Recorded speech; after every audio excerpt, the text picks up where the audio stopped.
On the eve of the 4th anniversary of Russia's invasion of Ukraine, residents in Lviv gather at a candlelight ceremony to honor the lives lost in the conflict.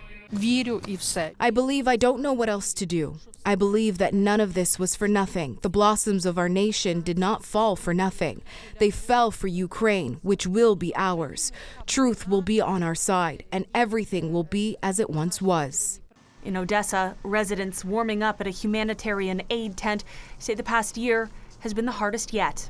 The blackouts, the power cuts, the cold, attacks got more frequent. Those are just examples. When you see that drones and missiles are on their way at 8 or 9 in the evening, you think about getting dressed, sleeping fully clothed, with documents in your backpack. On Monday, Ukraine's largest energy company reported some 18,000 homes and businesses that remain without power after a recent Russian attack on energy infrastructure, a tactic Ukrainian officials have called Russia's weaponization of winter.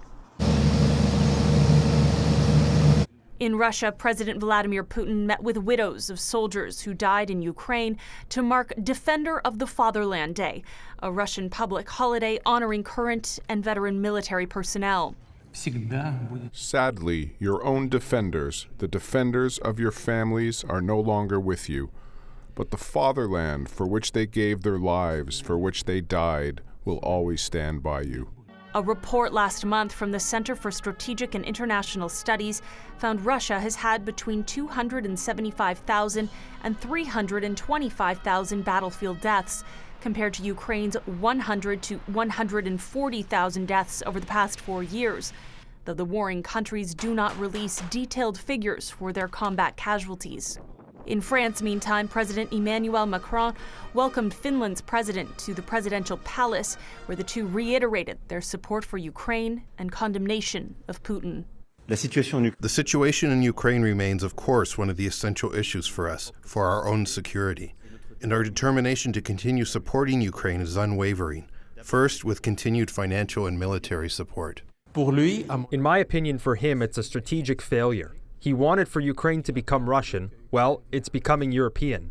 And secondly, he did not want NATO to expand. And now we have Finland and Sweden.